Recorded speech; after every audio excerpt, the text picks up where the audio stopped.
여러분, 그리스도인의 존재론적인 자아인식, 참 어려운 말이죠. 그리스도인이 존재론적으로 어떤 자아인식을 가지고 있는가라는 이야기입니다. 그 자아인식이 부정적이다, 아니면 긍정적일까? 라는 것에 대해서 오늘 여러분과 함께 말씀을 좀 나눠보려고 합니다. 일반적으로 신앙인들의 자아인식은 부정적인 측면이 강하게 드러나는 것 같습니다. 사람의 자아인식은 주로 긍정적이거나 혹은 또 부정적이거나 아니면 자아인식이 높거나 아니면 낮거나 이런 그 식으로 나타나게 됩니다. 사람들이 자기라는 어떠한 존재 인식은 그 사람 자신의 가치를 형성하는 데 굉장히 중요한 의미가 있습니다. 다시 말하면 어떤 사람이 자기 자신을 어떻게 생각하느냐에 따라서 그 사람의 삶의 방향이 달라지게 되기 때문입니다. 한 사람이 자기 자신을 다른 사람들보다 열등하다고 생각한다면 아마도 그 사람은 열등한 삶을 살 것이고, 또 이와는 반대로 자기 자신을 다른 사람들보다 유능하다라고 믿는 사람은 다른 사람들보다도 유능하게 또한 일할 것입니다. 사람은 이렇게 자기 인식에 따라서 살아가는 존재들인 것 같습니다. 심리학적 연구를 하는 사람들 중에 쿠퍼 스미스라는 사람이 있습니다. 그리고 마슬로라는 그러한 연구자가 있는데요. 그들은 자기 평가를 낮게 하는 사람, 자기를 낮게 보는 사람, 그러한 사람들은 자기 평가를 높게 하는 사람들보다가 창조적이지 못하다라고 얘기를 했고, 또 더 염려하는 그러한 성향이 강하다, 모든 일에 매사에 염려하는 성향이 강하다, 이렇게 연구 결과를 발표한 적이 있습니다. 바꾸어서 얘기하면 자기 평가를 높게 하는 사람들은 일반적으로 자기 평가를 낮게 하는 사람들보다도 더욱 창조적이고 더 안정적인 삶을 살아간다라고 보는 것이죠. 자, 그럼 오늘 복음서의 내용을 한번 살펴봅시다. 베드로와 그의 친구들이 밤이 새도록 고기를 잡으려고 노력했지만 아무런 결과도 얻지를 못했습니다. 우리도 살아가면서 최선을 다하지만 원하는 결과를 다 얻지는 못하지 않습니까? 하지만 성경에 나타난 제자들을 한번 보십시오. 저들이 예수님을 만난 뒤에 어떻게 변했습니까? 그들이 예수님이 지시한 대로 그물을 내려서 물고기를 가득 잡지만 정작 그 물고기에는 관심이 1도 없었다라는 것이죠. 오로지 예수님을 바라보면서 자신들을 떠나달라고 고백하는 모습을 오늘 본문에서 보게 됩니다. 그러고 보면 저들은 속히 어떻게 보면 저들의 내면이 변한 것이지 저들의 겉모습이 변한 것이 아니라는 것을 우리가 알 수가 있습니다. 저도 가끔 쇼핑몰에서 쇼핑을 하다가 보면 가끔씩 그 물건 상자 안에 로또 응모권이 이렇게 함께 담겨져 오는 것을 보게 됩니다. 막상 응모해 보려고 하면 절차와 과정이 또 얼마나 복잡하고 또 개인정보를 또 제공해야 되고 뭐 이런 것들이 있더라고요. 그래서 뭐 이리저리 생각하다 에라 버려, 그리고 계속 버리고 했습니다. 그런데 가끔씩은 그런 생각을 해봅니다. 로또라는 그러한 글씨를 딱 보는 순간에 이게 당첨되면 정말 대박 나겠다라는 생각도 잠시 해보기도 합니다. 그리고 로또에 당첨되어서 대박 났다는 이야기와 함께 또 들려오는 소리가 있죠. 로또 때문에 인생 망쳤다라는 이야기도 당첨된 사람들 못지않게 많이 들려오는 것을 우리가 볼 수 있습니다. 베드로도 마찬가지일 것입니다. 물고기 많이 잡았다. 이 말은 무엇입니까? 로또에 당첨되었다 라는 말과 다르지 않습니다. 하지만 베드로는 물고기에는 오늘 별 관심이 없는 것 같아요. 단지 그 물고기를 잡게 하신 예수님께 더 관심이 있는 것 같습니다. 베드로와 그의 친구들은 예수님을 만난 뒤에 그 자신의 본질이 변화된 것을 알 수가 있습니다. 여러분, 로또 그 자체에 몰입하다가 보면 인생을 망치게 됩니다. 마찬가지로 베드로가 물고기에 집착하게 되면 그는 예수님을 발견하지 못하고 여전히 그 인생 그대로 살아가게 되는 것입니다. 그저 물고기 많이 잡은 그곳에 머물러 버리면 더 이상은 신앙이 성장하지 않는다라는 것이죠. 성도 여러분, 기적에서 한 발 더 나아가야 합니다. 그래서 그 기적의 주인공이신 우리 주님과 더 깊은 사귐 속으로 들어가야만 합니다. 그것을 신앙인의 내면화 과정이다라고 말하는 것입니다. 그리고 더 깊은 자기 인식의 단계로 성장해가는 과정이다, 이렇게 말하는 것입니다. 그저 기적에만 머물러서 멈춰버린다면 아마도 사람들은 하나님을 요술방망이처럼 생각하고 말 것입니다. 그래서 언제든지 내 뜻대로 필요할 때 두들겨서 욕구를 충족시키는 하나의 어떤 대상으로 여기게 될 것입니다. 물론 신앙생활을 처음 시작하는 분들의 경우에 기적이 자신에게 미치는 영향이 얼마나 큰지 모르는 것은 당연합니다. 여러분들이 기적이 신앙의 초기에 얼마나 중요한 의미를 차지하는지는 잘 아는 바입니다. 그래서 하나님은 그런 이들에게 절박한 그들의 필요를 외면치 않으시고 들어주시고 응답해 주십니다. 하지만 하나님은 신앙인이 언제나 어린아이와 같은 수준에서 머물러 있기를 바라지는 않습니다. 성장하기를 바라시는 것이죠. 하나님은 표면적인 응답보다가 내면화된 스스로의 자아인식 수준으로 신앙이 성장하기를 바라십니다. 그래서 때로는 아픔 가운데도 하나님의 뜻을 볼 수 있도록 성장시키시고 실패 가운데서도 하나님의 뜻을 깨닫기를 바라시는 것이죠. 그렇게 될 때 내 필요의 충족을 뛰어넘어 하나님과의 참된 사귐의 관계 안으로 더 깊이 나아가게 되는 것입니다. 그럴 때라야 내면화된 신앙으로 그분의 부르심을 경험하게 되는 단계에 이르게 되는 것입니다. 이처럼 신앙인은 모두 하나님의 부르심을 받은 사람들입니다. 그런데 하나님이 불렀는지 부르지 않았는지 그것을 알지 못한다라면 이보다 난감한 일이 없습니다. 여러분, 하나님이 여러분을 부르셨지요. 그런데 부르심을 깨닫지 못하면 이것보다 난감한 일이 없는 것입니다. 그래서 이 부르심을 알아듣기 위해서는 필수적인 과정이 필요하다라는 것입니다. 그것이 바로 자아인식이라는 것입니다. 가끔 누가 저를 부를 때 저는 젊었을 때처럼 명확하게 잘 듣지 못하는 경험을 최근에 와서 많이 하게 됩니다. 그래서 몇 번이고 되묻습니다. 뭐라고 이렇게 묻기도 합니다. 청력의 문제입니다. 이런 현상은 나이가 들면 누구나 경험하는 것입니다. 저도 답답하지만 말하는 상대도 답답해합니다.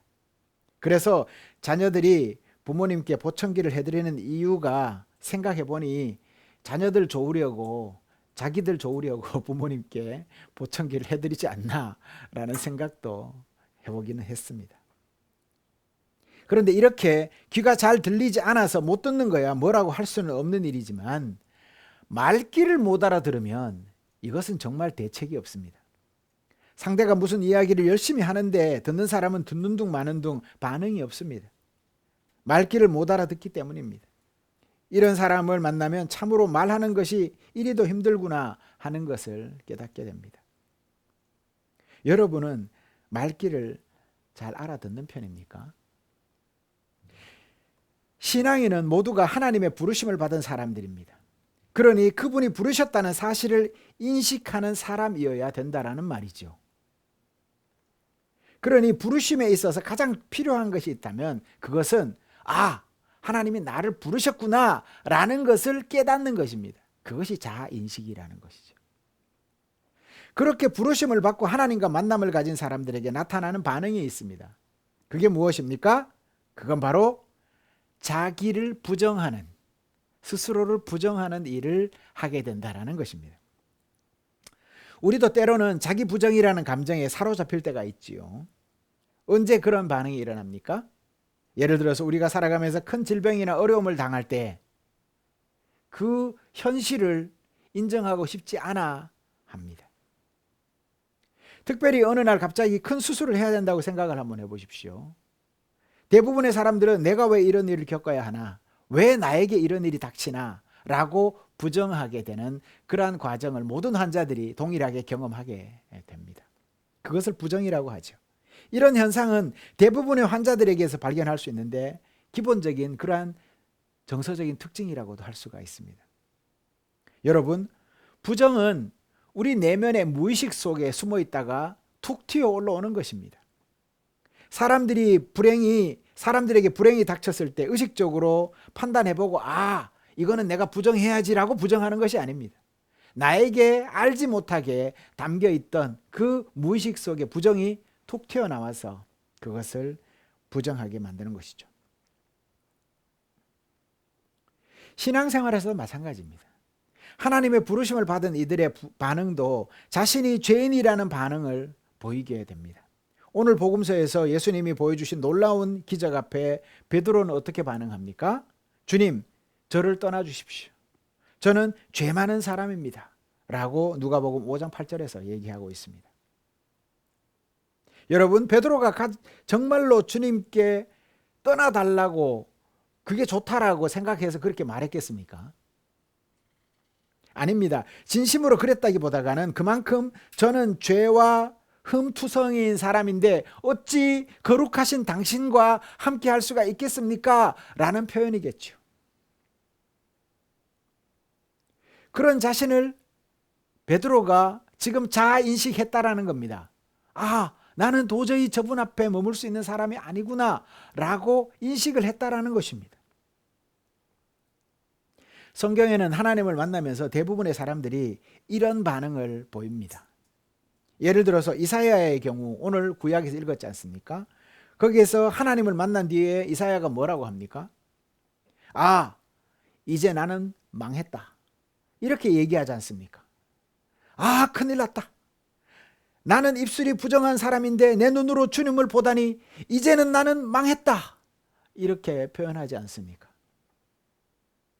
신약 성경에서 바울은 어떻습니까? 바울과 같은 그런 사람은 이런 반응을 보였습니다. 그는 자기 소명을 이야기하면서 고린도전서 15장에서 다음과 같이 고백합니다.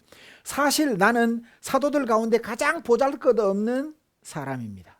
사도라고 불릴 자격조차 없는 사람입니다. 라고 고린도전서 15장 9절에서 그는 고백을 하고 있습니다. 자기 부정이죠. 이처럼 하나님을 만난 사람들의 공통점은 자신을 하나님의 뜻에 비추어 보았을 때 자기 인식이 너무 부족하다고 느껴져서 부정하는 것입니다. 그러니 하나님께서 우리를 부르실 때 자신의 부족함과 부당함을 떠올리는 것은 자연스러운 경험이다 라고 말씀드릴 수 있겠습니다. 하나님 앞에 서게 되면 이렇게 인간은 누구나 한없이 보잘것없는 자신을 돌아보게 된다라는 말입니다.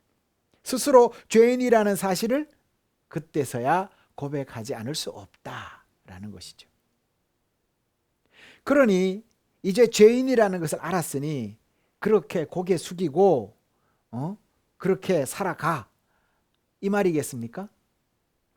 영적인 반응과 심리적인 반응의 차이가 얼마나 큰지 그 차이를 우리가 오늘 이 말씀 속에서 맛볼 수가 있습니다. 심리학에서 부정을 극복하기 위해서 대부분의 사람들이 사용하는 방어 기제가 있습니다. 그것을 바로 승화라고 합니다. 승화가 무엇입니까? 여러분들 다 잘 아시죠? 프로이트라는 사람이 이걸 이렇게 얘기했습니다.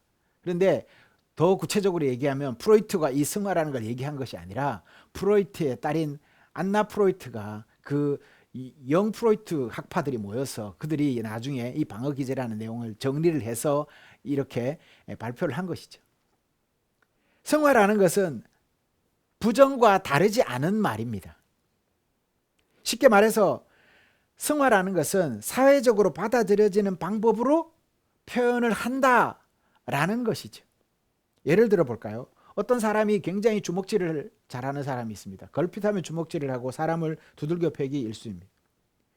그는 너무도 폭력성이 강해서 만나는 사람들마다 두들겨 패서 감옥을 들락거릴 수밖에 없지만 그는 그렇게 하지 않습니다. 성화라는 방법을 사용해서 사회에서 받아들여지는 폭력적인 방법을 사용합니다. 격렬한 운동을 한다든가 격투기를 한다든가 권투를 한다든가 해서 사회적으로 받아들여지는 방법으로 자기의 내면의 욕구를 분출한다라는 것이죠. 그것이 성화라는 것이죠. 즉 사회적으로 용인되는 방법으로 그 표현을 바꾸는 것, 그것이 성화라고 할 수가 있습니다. 그렇게 폭력을 직접 행사하는 것이 아니라 간접적이거나 순화적인 방법으로 발산하는 것인데, 이런 성화는 이제 예술에서도 문화에서도 종교에서도 이렇게 스포츠, 과학 이런 곳에서도 나타난다라고 말하는 것이죠. 하지만 이러한 심리적인 반응은 성화나 부정이나 표현의 차이이지 본질적인 것은 여전히 부정이라는 것입니다. 본성을 계속 무의식 속에 가지고 있지만 통제하고 다르게 표현할 뿐이다라는 것이죠. 본질적인 변화는 일어나지 않는다라는 것입니다. 그래서 프로이트라는 사람은 우리 마음속에 무의식이라는 공간이 있고 의식이라는 공간이 있고 또 전의식이라는 공간이 있다, 이렇게 표현을 하는 것입니다. 그리고 이 의식의 의식 사이를 통제해주는 문이 있는데 그것이 뚫려버리면 무의식 속에 있는 것이 푹 튀어올라와 가지고 이상한 행동을 하게 된다. 그래서 이상 행동이 나타난다, 이렇게 이야기하는 것입니다. 그런데 영적인 측면에서 보면 앞서 말씀드린 이러한 심리적인 변화와는 완전히 다른 변화가 일어나는 것을 우리는 볼 수가 있습니다. 저는 이것을 완전한 변화라고 정의를 내렸습니다. 하나님의 완전한 변화, 이것은 성령님이 가능하게 해주시는 것이고 하나님을 만난 사람이 경험하는 것이다 라는 것입니다. 이거는 영적 경험이다 라는 것입니다. 앞서 말씀드린 심리적인 변화는 마음의 통제와 반응의 정도를 변화시키는 것이라면 영적인 측면에서의 변화는 본질 자체가 변하는 것입니다. 바울은 이것을 말할 때 옛사람을 버리고 새사람을 입으라 라고 우리에게 가르쳐주고 있습니다. 이렇게 새사람을 입을 때 우리는 반드시 어떤 경험을 한다라고요? 앞서 말씀드린 것처럼 나를 부정하는 경험을 하게 된다라는 것입니다. 하지만 이런 자기 부정의 고백이 하나님 안에서 이루어진 뒤에 이제 합당함으로 변화되어지게 됩니다. 하나님은 우리의 자기 부인도 불구하고 그 고백을 받으시고 우리를 합당한 사람으로 만들어 주십니다. 여기에서 영적 상담과 심리적 상담의 차이가 있는 것입니다. 하나님은 부정적인 내면을 긍정적이고 하나님의 뜻에 합당하게 변화시켜 주십니다. 이 변화는 완전한 변화입니다. 이것은 심리적인 변화를 뛰어넘는 것입니다. 그 증거는 성경에 흘러 넘칩니다. 우리가 잘 아는 바와 같이 바울의 경우를 보면 잘 알 수가 있습니다. 바울은 평소 범생이었습니다. 그는 공부도 많이 했고 가문도 좋아서 세상적으로 부족함이 없는 사람이었습니다. 그런 사울을, 그가 원래 이름이 사울이었었습니다. 사울이라는 말뜻 가운데는 큰 자라는 그러한 뜻이 있습니다. 하지만 그가 사용했던 그 사울이라는 말의 원래 이름은 히브리어에서 나온 그 이름입니다. 무엇을 가진 자라는 그런 뜻입니다. 그런데 이 사울이 바울이 된 이유는 이방 민족을 전도를 하면서 히브리 이름을 가지고 전도하기가 녹록지 않았다라는 것이죠. 그래서 그때 이름을 개명하기를 하나님의 뜻에 맞는 자기 이름을 가진 것이죠. 바로 그것이 작은 자라는 뜻을 가진 로마식 이름 바울이라는 이름을 가지게 된 것입니다. 그는 복음을 방해하면서 예수 믿는 사람들을 투옥시켰던 극단주의자였죠. 그런데 예수님을 만난 뒤에 바울은 이방 선교사가 되어서 바울 즉 작은 자라는 로마식 이름으로 이름을 바꾸게 됩니다. 그는 주님을 따라 섬기면서 자신을 복음을 위해 순교의 자리에까지 자기 목숨을 내어 놓습니다. 완전한 변화가 일어난 것입니다. 바울 사도는 후에 자신이 쓴 오늘 우리가 읽었던 말씀 고린도전서 15장에서 복음으로 구원을 받는다라고 고백을 하고 있습니다. 그리고 자기가 구원받은 것은 오로지 하나님의 은혜라고 반복해서 강조하고 있습니다. 하나님의 은혜로 지금의 내가 되었다라고 말하는 것입니다. 예수 그리스도와의 만남과 은총으로 새롭게 되었다고 그는 기록하고 있습니다. 뭘로 변화되었다고요? 은총, 은혜로 변화되었다라고 하는 것입니다. 자, 생각해 보십시오. 이사야는 하나님의 말씀에 변화되었을 때 스랍이라는 하나님의 천사를 만나서 변화되었습니다. 지금 베드로는 예수 그리스도 하나님의 아들이신 예수님을 통해서 만나서 변화되었습니다. 그러면 예수님이 다 떠나가시고 성천하시고 이 땅에 예수님이 안 계신데 우리는 어떻게 변화받나? 그런데 바울이 변화받았습니다. 그것이 무엇입니까? 하나님이 우리에게 주신 은혜로 말미암아 변화되었다, 이 말인 것입니다. 계속 이야기해 볼까요? 베드로는 어떻습니까? 가난한 어촌 마을에서 평생을 고기잡이 하던 어부였습니다. 하루 일 내 하루 가족의 끼니를 챙겨야 하던, 더 나아가서 장모까지 챙겨야 하는 그러한 입장에 있었습니다. 기적 앞에 몹시 놀라며 두려워서 사로잡혀서 엎드린 베드로는 예수님의 말씀으로 새로운 존재로 변화됩니다. 뭐라고 합니까? 예수님이 말씀하십니다. 두려워하지 말아라. 이제부터 너는 사람을 낚는 어부가 될 것이다. 주님은 그를 불러서 제자 삼으시고 이제 물고기 잡는 사람에서 사람을 낚는 어부가 되게 변화시켜 주십니다. 그는 십자가에 거꾸로 달리기까지 순종하면서 하나님의 사람이 됩니다. 완전한 변화가 베드로에게 일어난 것입니다. 이사야는 어떻습니까? 이사야는 제단에서 타는 숯불을 입에 대어준 그 스랍에 의해서 너의 죄는 없어지고 너의 죄악은 사라졌다 라고 이사야 6장 7절에서 말한 것처럼 깨끗하게 되었다는 선언을 받고 새로운 존재로 변화됩니다. 그는 구약의 대예언서를 쓴 하나님의 예언자가 됩니다. 이렇게 구약의 예언자인 이사야에게는 하나님의 뜻을 전하는 스랍을 통해 베드로는 예수님의 입에서 나오는 말씀을 통해, 예수님 사후에 바울은 그 성령의 은혜를 통해 부르심에 합당한 사람으로 변화되어져 간 것을 우리는 볼 수가 있습니다. 이것이 영적인 변화입니다. 사실 이 세상 그 누가 주님께 나는 합당하고 당당합니다 라고 말할 사람이 어디에 있겠습니까? 그래서 요한은 말을 합니다. 만일 우리가 죄 없다고 말한다면 우리는 자신을 속이는 것이고 우리 안에는 진리가 없는 것이다 라고 말합니다.